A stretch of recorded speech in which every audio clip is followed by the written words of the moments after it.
desse grupo de 13 psicanalistas que organizou esse ciclo de palestras durante esse ano de 2013 sobre como nos afeta nossa época, através de alguns temas escolhidos, né? E algumas pessoas já viram outras palestras. Eu vou falar, contar para vocês, alguns também já sabem, que foi através do Instituto Tempos Modernos, fundado em 1996, que essas palestras, através dele, essas palestras estão sendo apresentadas, né? O Instituto Tempos Modernos é destinado realiza desde 96, na verdade, a transmissão da psicanálise através de alguns dispositivos, como jornadas, grupos de estudos, palestras como essa, seminários e outras atividades que depois quem se interessar pode saber sobre outras mais além dessas, ou sobre essas também, e participar. A próxima palestra, para quem já quiser se inscrever no final dos trabalhos de hoje, vai ser no dia 3 de setembro. Não, de outubro. Não, desculpa. No dia 3 de outubro, e a palestra sobre a solidão. Hoje, a palestra que será apresentada através dos trabalhos de Suzana Palacios, que é psicanalista e é presidente do Instituto Tempos Modernos, As Violências, e Débora Maluf, também psicanalista e psicóloga judiciária. Os trabalhos vão iniciar agora. No final dos trabalhos, quem quiser participar fazendo perguntas ou colocações, fiquem super à vontade para isso, tá bom? E bom trabalho para todos. Obrigada. Boa noite a todos.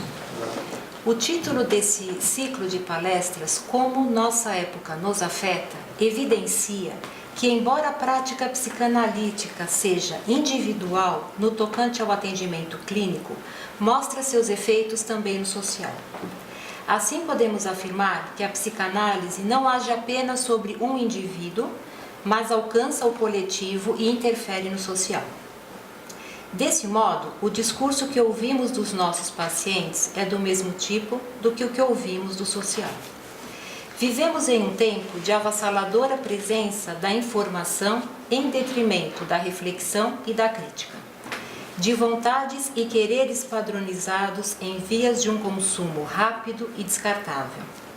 Essa uniformização radical de gostos e anseios não dá lugar para a singularidade própria de cada sujeito. Situação propícia para que o domínio do impessoal marque de modo intenso a realidade do nosso mundo. Dentre as várias consequências, ressalto os prejuízos emocionais advindos do anonimato, da falta de responsabilização dos sujeitos diante dos seus atos e da perda do espaço necessário para a colocação de questões éticas. Freud, que viveu no período entre duas guerras, e Lacan, cujo tempo foi marcado pela bomba de Hiroshima e dos campos de concentração de Auschwitz, trabalharam alinhados à espiral de cada uma dessas épocas. Agora, cabe a nós, analistas contemporâneos, e a todos que se interessam pelo estudo e transmissão da psicanálise, prosseguirmos fazendo a leitura de nossa época, não só pela necessidade imposta para a realização desse trabalho, mas principalmente pelo dever ético que temos frente aos mais jovens, oferecendo-lhes novas oportunidades de futuro. Diante de uma cena de violência, todos nós já ouvimos um comentário do tipo: isso não é humano. E com razão, há uma verdade nessa colocação. Para contribuir com essa reflexão, trago duas citações. A primeira é uma frase de Agamben, abre aspas: a natureza do homem só é humana na medida em que dá ao homem a possibilidade de se tornar algo eminentemente não natural, isto é, um homem. A segunda é de Arendt, abre aspas: o homem não é um ser meramente natural. A visão psicanalítica também compartilha desse entendimento, demonstrando que os homens não se tornam humanos pura e simplesmente pela ação do tempo cronológico. Ao contrário disso, o que deve ocorrer são operações simbólicas, marcadas por duas funções, paterna e materna, que através do posicionamento assimétrico desses dois desejos, oferecem a condição necessária para a estruturação da personalidade de uma criança, que então se tornará um filho. Porém, observamos que a organização das famílias atuais substituiu a diferença pai-mãe por uma duplicidade mãe-mãe. Houve um deslizamento da autoridade paterna para a parental, onde os laços sociais não são mais obrigatórios, mas livremente consentidos. Essa deslegitimização da autoridade revela que qualquer exercício de autoridade pode ser considerado hoje como violento, destrutor e abusivo e precisa ser evitado. Assim passamos de um mundo limitado para um mundo que se mostra completamente sem limites. Freud afirma que a predisposição ao ódio é a origem da agressividade e a violência que nos habita, mesmo frente a objetos queridos que, em virtude apenas da repressão, podem não ser percebidos. A violência está presente nas relações humanas, porém só se torna devastadora quando o sujeito perde a possibilidade de dar lugar ao que é outro. A assimetria não dá lugar à alteridade, apaga as diferenças tanto do sexo quanto das gerações. O íntimo de cada um é o que impõe uma barreira que não é possível ultrapassar. Não respeitá-la originará violência, agressão, ódio e hostilidade. O limite é marcado pela subjetividade, que é como uma película protetora que cada um constrói junto à sua pele. A violência é o elemento central do político na época contemporânea, seja diante da perpetuação do poder das classes dominantes ou como instrumento legítimo do Estado para sustentar essa dominação, ou ainda na medida em que expressa o antagonismo primordial entre amigo e inimigo. Diante da realidade, não podemos ficar unicamente como espectadores. Somos seres do mundo e não meramente estamos nele, como outros seres vivos estão, as plantas, por exemplo. Aí está a necessidade humana de se posicionar, de tornar-se parte do mundo, de transformá-lo em sua morada. Para concluir, uma colocação de Ricoeur, abre aspas. Nenhum ato, nenhuma razão, mas a ação é o que torna a vida coerente. A síntese só pode ser prática, nem pura teoria, nem pura poesia, mas a praxis, a ação. Fecha aspas. Na ação e no discurso, os homens mostram quem são. Revelam ativamente sua identidade e singularidade e assim apresentam-se ao mundo humano. Esta revelação de quem alguém é, em contraposição ao que alguém é, os dons, qualidades, talentos e defeitos que alguém pode ocultar, está implícita em tudo o que diz ou faz. A psicanálise oferece ao sujeito a possibilidade de ler nas entrelinhas e assim escrever uma outra história, capaz de mudar uma realidade.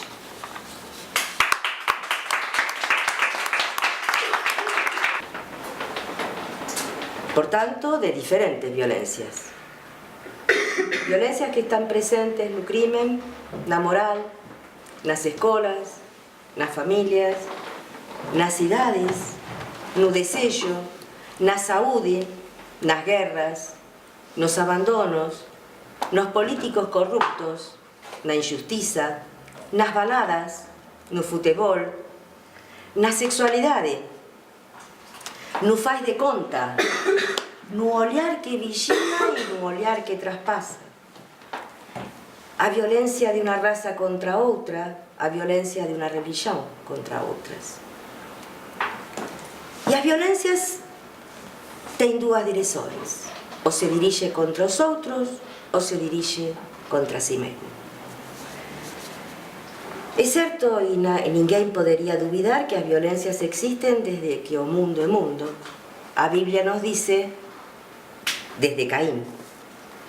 Por certo, que não todas as violências que mencionei estiveram sempre no mundo, porque há violências que são específicas de nossa época, época que também se tem dado a oportunidades de incrementar outras violencias. Por máis que xulguemos os actos violentos como animalescos ou deshumanos, isto non quer dizer que temos regredido a unha animalidade, xa que como seres falantes non temos, en este sentido, a posibilidade de herdar genéticamente o que os animais sí e que se chaman instintos. Por tanto, non temos ni instinto gregario ni tampouco instinto agresivo. Para pensar, para falar e para entender as questões da violencia podemos recorrer a varios. Podemos recorrer a economistas, podemos recorrer a sociólogos, podemos recorrer a filósofos. Eu vou comezar con estes últimos, con os sociólogos. Entre eles, tomo como referencia a Baudrillard, tomo como referencia a Lecerteau, tomo como referencia a Bauman. E é certo, os psicanalistas podemos recoñecer que temos afinidade en relación a determinadas coisas que os sociólogos leen, entenden e en este sentido explican. Como poderíamos deixar de ter afinidade con eles cuando eles recoñecen que há unha decadencia do humano? Sí, que entre os humanos está perdendo a posibilidade dos lazos, dos liames, dos vínculos. E nós sabemos que onde non há autoridade, isto se suple con regulamentos, con controles. E unha das consecuencias desta decadencia da lei e do avanzo, en este sentido, do controle e das regras, a temos na consecuencia que vemos todos os días na proliferación das cámaras de vídeo en toda a cidade, en todas as instituições e inclusive nas casas particulares da familia. Há ideais, e un dos ideais desta época justamente é que a sociedade se transforma en unha sociedade de vigilancia e seguranza. Pois ben, cuanto máis prolifera o controle e a vigilancia que hoxe unha nova industria, maior consistencia toma o medo, o pánico e a violencia. Cuanto máis se feixa o campo para deixar fora dele o mal, máis o mal espreita o privado. Eu quero lembrarles a vocês que este ideal é delirante. Delirante e justamente ameaçador e destructor do suxeito. Porque para que haxa suxeito é necesaria, como condición necesaria, que haxa sombra. Que o suxeito possa ocultarse, que o suxeito possa esconderse, porque esta é a función do significante que apaga a pegada, verdade? Pois ben, se non há posibilidade para o suxeito de esconderse, non há posibilidade de ser suxeito, non há posibilidade de existir na plena luz, na transparencia absoluta. E é por isto que hoxe, digamos, a ideoloxía ten producido, ten criado e ten levantado en nosas sociedades e en nosas cidades algo propio da ideoloxía que hoxe domina. Domina al menos ao mundo occidental. E me refiro á ideoloxía dos muros, que ten na cidade na mesma ideoloxía con que se construiu o muro de Berlín, o muro que hoxe separa os xudeus dos palestinos e o muro que separa Estados Unidos de México. Esta é unha ideoloxía maniqueísta. Vocês saben que unha ideoloxía maniqueísta é aquela que separa o mal do ben. Há quen ten o mal e há que ten o ben. Isto, en este sentido, põe em jogo una crença na existencia de una sociedade pura representada no imaginario colectivo pelo nós. Os outros son os eles. Para eles, a violencia. Para eles, a doença. O cárcere, os hospitais e algunas outras instituições encarregadas de isolá-los. Já que eles son os violentos. O que hoxe non deixa de estar apoiado pela psiquiatría contemporánea, e me refiro a aquela que está fundamentada pelo positivismo neurolóxico e o xenético, que ten resucitado a idea terrible del hombroso do asesino nato. Contamos tamén, e nos podemos apoiar para entender un pouco máis as violencias, as teorías económicas. E recoñecer que a pobreza e a miseria económica subxaes a todas as violencias. Mas como analistas necesitamos dizer que non há máis violencia violenta en este sentido, una miseria más violenta para los humanos que estar frente ao pulsional sin recursos simbólicos. Con Hannah Arendt poderíamos dizer que a violencia é un mal que se encarna nas existencias fundamentalmente e profundamente banais. Sendo a vacuidade das palabras, mais a incapacidade de pensar, o que crea, dice ela, os desertos que producen os piores oasis. E de dicerle que Freud teve afinidade con Thomas Hobbes, que escreveu o Leviatán, recoñecendo que o homem é o lobo do homem. Foi con a Primeira Guerra Mundial, onde tiña a seus 3 fillos na frente, ou no frente de batalla, que levou Freud a cuestionar a cultura, a cuestionar seu malestar, a cuestionar suas ilusões e a cuestionar tamén suas masas. Nos textos, malestar na cultura, por vir da ilusão e psicologia das masas e análisis do eu, se pergunta como é possível que os indivíduos possam alcançar un nivel de eticidade. E responderá, primeiro, rejeitando a ideia da bondade natural do homem. Con isto, deixa de lado absolutamente o mito de Rousseau, verdade? E que Rousseau escreve e que põe como condição recoñecer que o homem é inocente por natureza, que o homem é bom. Isto é o Emilio, seu libro, verdade?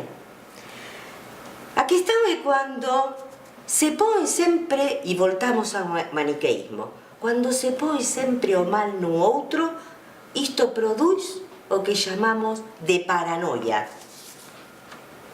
Quer dizer que produz justamente violência, já que o mal está fora nosotros e de nosso lado a inocencia e a candice, ou a candidez.